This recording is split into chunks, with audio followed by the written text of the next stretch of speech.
Следната програма е овозможена од пријателите и партнерите на Joyce Meyer службите.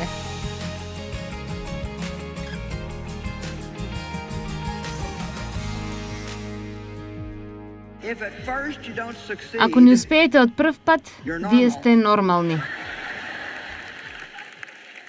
Амин.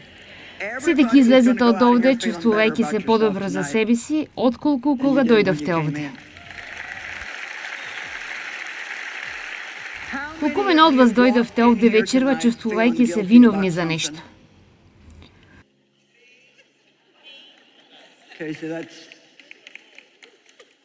Добро, тоа е подобро отколку 50% од луѓето и најверојатно некои од вас сте преуморни да подигнете рака, така да вие едноставно не го сторивте тоа. А знаете што? Сакам да го запомните ова. Ние не сме изградени за вина. Бог не создал или не програмирал на таков начин, каде можеме да функционираме правилно со вина. А вината може да има многу лоши реакции дури и на вашето здравје. Всушност, докажано е дека кога луѓето се чувствуваат виновни, тие лачат хормони кои доведуваат до болести. Јас се сеќавам кога бев во ментална институција еднаш, бев таму да служам со група на луѓе и се уште се сеќавам како таму беа доста луѓе шетајќи наоколу велики: јас сум виновен за се, тоа е целосно моја кривица. Целосно сум виновен. Знаете, вам ви е просторно уште пред и да сгрешите. Затоа што Исус веќе плати за сите наши грешки и слабости. И се што треба ти да сториш е да се покаеш, да сакаш да се свртиш и да чекориш во правиот правец, а потоа само да го примиш она што Бог веќе го снабдил. Јас мислам понекогаш ние поминуваме премногу време барајќи од Бог нешта, но ние воопшто не поминуваме време во примање. Јас ќе ви предложам вечерва барем 3 пати на ден да речете на глас: Бог ме сака. Потоа застанете и само пробајте некако да ги голтнете тие зборови. Бог ме сака мене. Кога јас пробував да го надминам насилството низ кое поминав и се чувствував лошо за себе си многу години, а има луѓе овде вечерва кои едноставно се чувствувате лошо за себе си, не си се допаѓате на себе си. Поминувате премногу време споредувајќи се себе си со други луѓе и пробувајќи да бидете како другите. Ѓаволот ве убедил дека вие сте некако чудни затоа што вие не сте како сите други. Благодарам на Бог што не сте како сите останати. Колку досадно место би било ако сите ние би биле исти. Јас слушав дека Бог ме сака, но не разбирав. Знаете, вие можете да слушате нешто и да знаете дека ви е потребно, но се уште не се чувствувате дека сте го сватили. Јас доста сакам да го цитирам Словото и да го декларирам зборот на глас, затоа што верувам дека секогаш кога ќе слушнете нешто, дури ако го слушате тоа од себе си, тоа ви помага да го обновите вашиот ум. За разлика дали исповедате добри нешта или лоши, тие влегуваат во вашите уши и потоа влегуваат внатре во вас. Јас мислам дека она што ние го веруваме за себе си е поважно отколку она што другите го веруваат за нас. Амин. И така, едно од нештата која јас го сторив, а постоја многу, но едно од нештата во кои Бог ме водеше да го направам за време на тој период, ми требаа доста години да го надминам она низ кое помина во моето детство, но едно од нештата кои јас ги правев, јас ќе погледне во огледало со полна светлина, посочува со прстот во себе и реков: Бог те сака тебе. И вие треба да го правите тоа додека не го добиете тоа откровение. Ова е нешто што ние го слушаме постојано во црквата. Јас го познавам Джоел доволно за да знам дека веројатно вие го слушате тоа на некој начин, форма или на секоја богослужба кога сте овде. Јас помислив на тоа кога мислев да ја почна мојата порака повторно со тоа вечерва. Но не ми е гајле колку пати сте го слушнале тоа се додека не го сватите. Вие треба да го слушате повеќе и повеќе и повеќе. Библијата вели дека ако ние знаеме дека сме сакани, ние нема да живееме во страв. Со вршена љубов, а само Бог може да ни го даде тоа. да го отстрани стравот, затоа што ние знаеме дека ако тој не сака нас толку многу за да го испрати својот единствен син да умре за нас и да страда на начинот на кој што страдал, тогаш сигурно тој ќе се погрижи за нас во секоја ситуација која ќе дојде во нашиот живот ако ние му веруваме. Амин. Вие сте во добри раце. Нормално е да бидете несовршени и да правите грешки.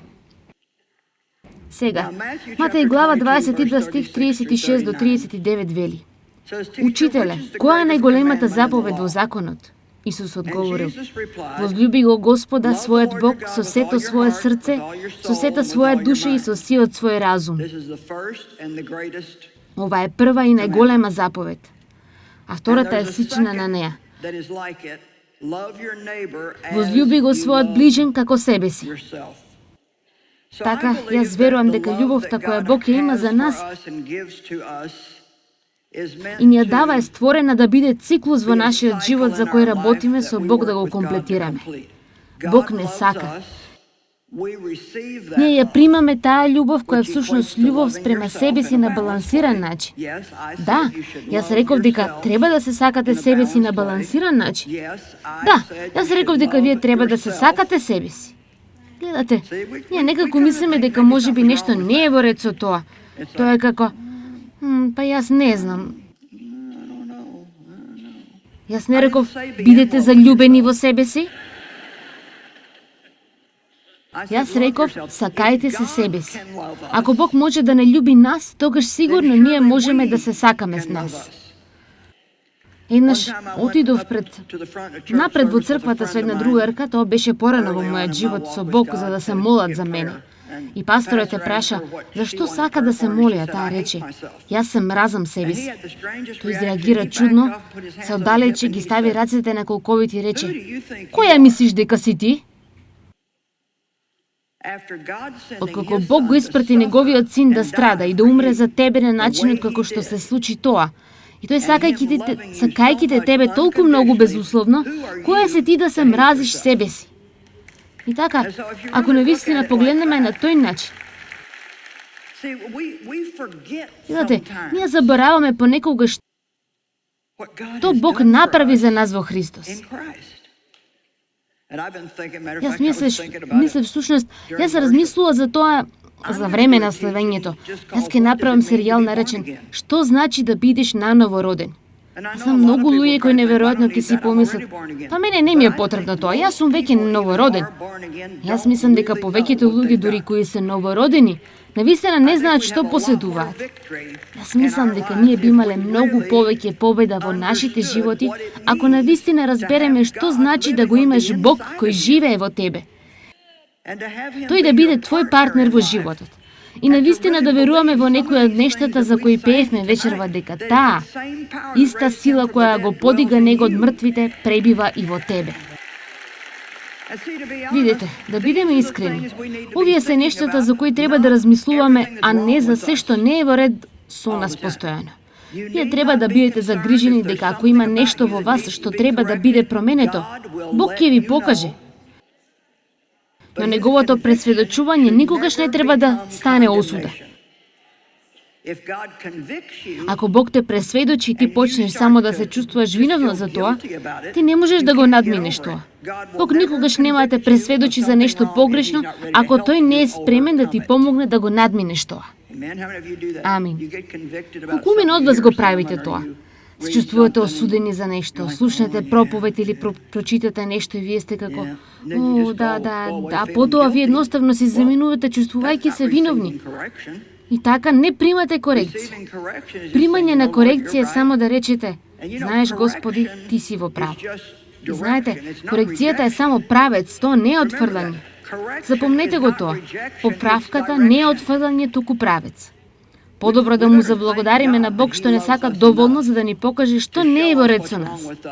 И зарем нема да мразите ако бевте оставени сами во состојба во која се наоѓате токму сега и мислејќи си дека никогаш нема да се промените и секогаш ќе бидете такви какви што сте?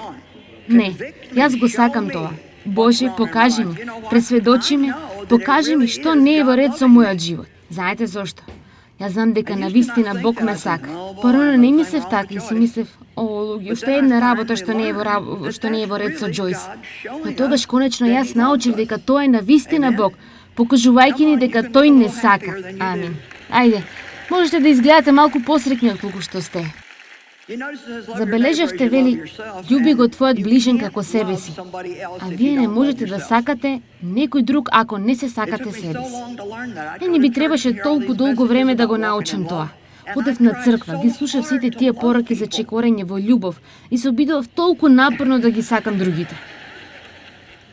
А тие само ме нервираа. Јас сакав да ги променам сите. Ајде, вие се смеете затоа што знаете дека е вистина. Но јас не разбирав дека, иако сакав толку многу, зошто не можам? И Бог ме научи, тоа е затоа што не се сакаш себе си. Можеби вие сте ме слушнале како го велам ова и порано. Јас мислам дека вреди да го кажам уште еднаш. Вие не можете да го дадете она што го немате. Некои од вас треба да бидете помилостиви со себе си. И ако бевте помилостиви со себе си, вие би можеле да дадете многу повеќе милост на другите луѓе. Некој од вас треба едноставно да си простите на себе си за сите тие нешта кои ги држите против себе си, затоа што Бог ви прости уште првиот пат кога го побаравте тоа од Него. Амин. Престанете да му зборувате на Бог за нешта кои тој веќе ги заборавил. Библијата вели дека тој ни простува. Тој заборува и тој ги отстранува нашите гревови толку далеку колку што е истокот од западот. Па затоа, престанете да му зборувате на Бог за нешта за кои тој веќе не се сеќава.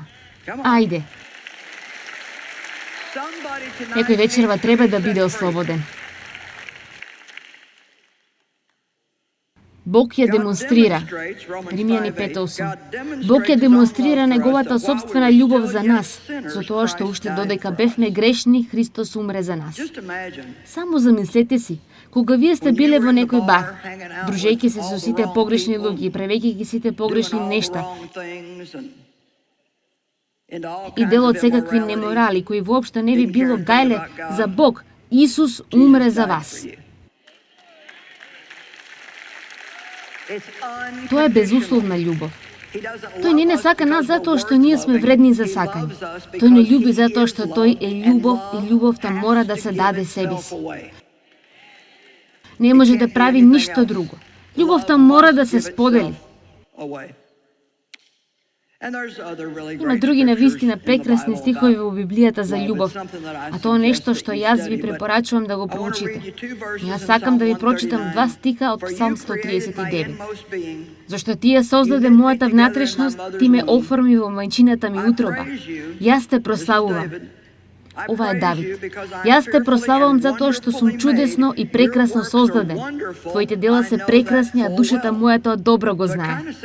Некако ми звучи како Давид да вели, јас сум многу прекрасен. Гледате, секогаш кога јас се обидувам да ве натерам да кажете или да помислите нешто добро за себе си, вие се стишувате. Вие сте посебни, вие сте уникатни, вие сте прекрасни затоа што Бог не прави никакво ѓубре. Колкумина од вас верувате дека Бог ве создал? Добро. Колкумина од вас верувате дека Бог е прекрасен и тој прави прекрасни нешта? Добро. Па зошто тоа би ти исклучило тебе? Да, тоа е добро прашање. Ти благодарам, брате. Тоа е навистина добро прашање. Сега јас ќе кажам некои нешта вечерва со кои можеби ќе си отидете дома чешајки си ја главата, но се надевам тоа ќе ве натера да размислите. Џон Максвел вели дека ние можеме да паднеме напред. Што сака да каже тој со тоа? Тој сака да каже дека кога ние не успеаме во нешто, ако сме спремни да учиме од своите грешки,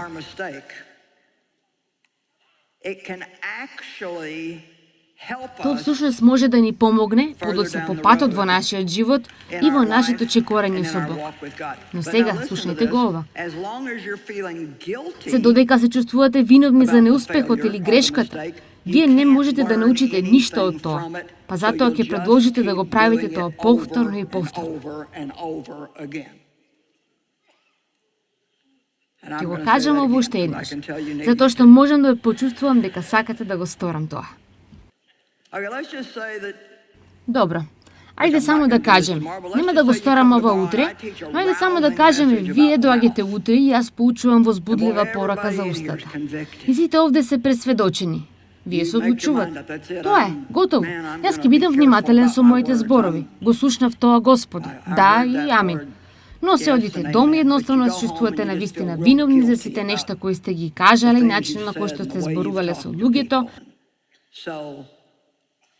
И така, ако го сторите тоа, таа вина ќе ве задржи од учењето на она што треба да го научите, за да можете да се подобрите преку Божјата благодат и да не го правите тоа повторно. Не слушате ли? Се додека се чувствувате виновни за вашите поранешни грешки, вие не можете да учите од нив. Вие едноставно ќе продолжите да ги повторувате. Можеби уште еднаш и ќе сватиме. Ова е навистина доста длабока вистина. Затоа што видите, ние мислиме дека треба да се чувствуваме виновни. Библијата вели, жалите за вашите гревови. Постои време за жалење, но постои време за да ги оставите и да продолжите. Јас не предлагам да си ги сваќаме гревовите лесно и само да се смееме и зафркаваме за нив. Природно, ако вие го сакате Бог, вие ќе жалите ако чувствувате дека сте направиле нешто што го повредило него. Но можете многу брзо да ја примите Божјата благодат и да му благодарите што ви го покажал тоа.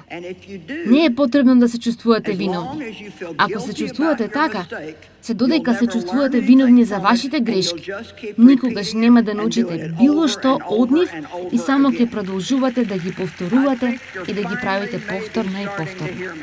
Јас мислам дека вие конечно можеби почнавте да ме слушате. Не слушате ли тамо од позади? Добро. Имам уште една изјава за вас овде која навистина ќе ви ги распрсне вашите религиозни меурчиња. Неуспехот не е конечен и не е фатален.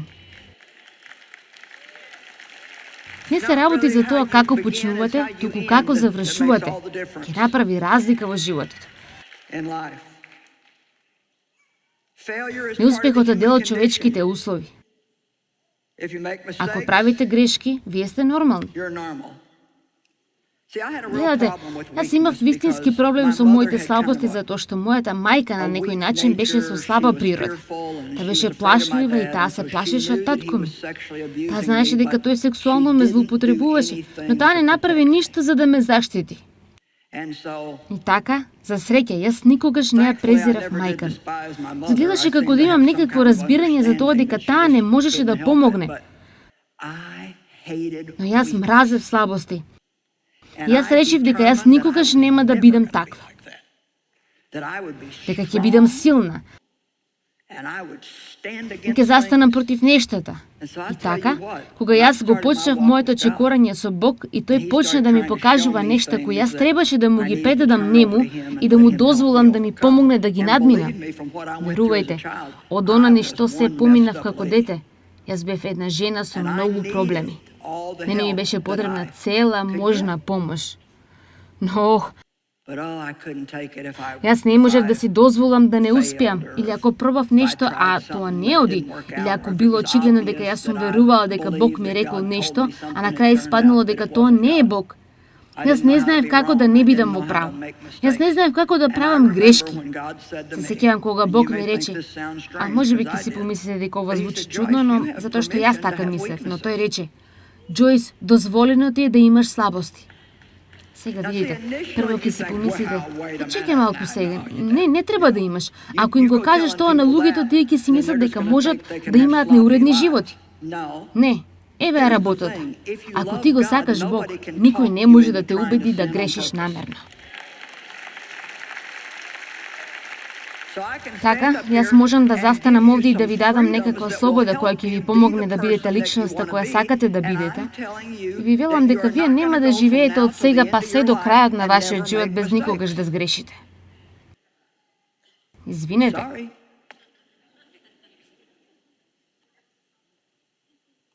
Постои разлика. А сега ова е важна изјава, слушнете ја. Постои разлика помеѓу слабости и злоба.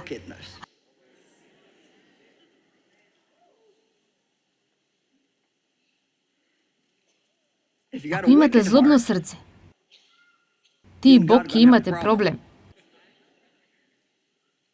Но ако имате слабости, токму затоа тој го испрати Исус.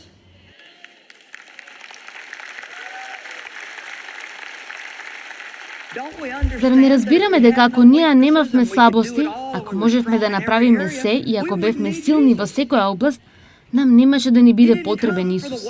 Тој не дојде за здравите, тој дојде за болните. Тој дојде за оние кои се болни во душата, оние кои имаат проблеми. Тоа е толку ослободувачко. Кога вие ќе научите дека светот нема да се распадне секогаш кога ќе сгрешите. И тоа е дури толку прекрасно кога сте доволно слободни да речете: знаеш што? Јас мислам дека слушнав од Бог, но јас го пропуштив Бог. Колку е ослободувачко да можете отворено да речете: знаете, јас грешив, извинете.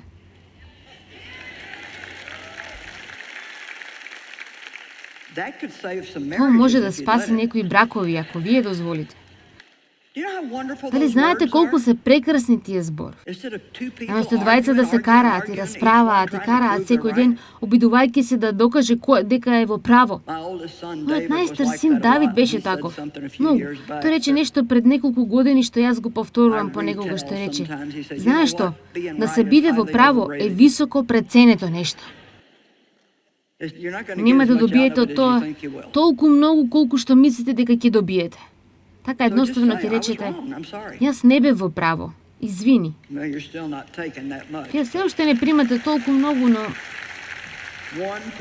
Еве една личност овде ракоплеска малку. Добро, да погледнеме неколку луѓе. Цар Давид изврши прелюба и убиство и сепак Бог рече дека Давид е човек по неговото срце. Сега, како ќе го сватите тоа? Ја почувствував како Бог ми покаже нешто денес и јас мислам, ако можете само да го сватите ова, ако не сватите ништо друго, знам дека ќе ми помогне на мене и се надевам дека ќе ви помогне вам. Знаете зошто Бог можеше да го каже тоа за Давид? Иако Давид имаше таков период во неговиот живот кога навистина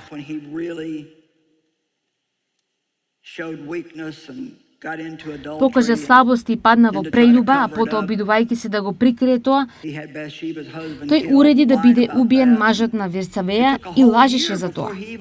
Му требаше цела година за да се покае. Тој продолжуваше да се обидува да се сокрие од тоа и да избега. А што се случи со Петар? Тој се одрече од Исус 3 пати и сепак тој стана еден од најголемите апостоли. Еве што јас почувствував дека Бог ме стави во срцето. Давид направи повеќе правилни нешта во неговиот живот отколку неправилни. И јас мислам дека Бог ја гледа целата наша работа овде. Знаете, едно од нештата кои ми помогна да научам како да одмарам, откако за малку ќе се распаднав пред 2 години, јас морав да научам дека не можам да продолжам да работам како луда целиот мој живот. Едно од нештата кои ми помогна да одморам беше кога Бог ми рече: погледни ги сите нешта кои ги имаш постигнато во целиот твој живот, а не она што го имаш постигнато денес. Ворете ако не работиш една недела. Ворете ако сакаш да лежиш на каучот понекогаш и да гледаш филмови по цел ден. Ворете. Погледни што имаш направено целиот твој живот и само што правиш денес. Колку од вас се чувствувате виновни кога се обидувате да се одморите?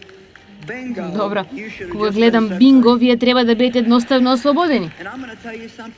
И ќе ви кажам нешто. Вие ќе направите повеќе правилни нешта во вашиот живот отколку погрешни.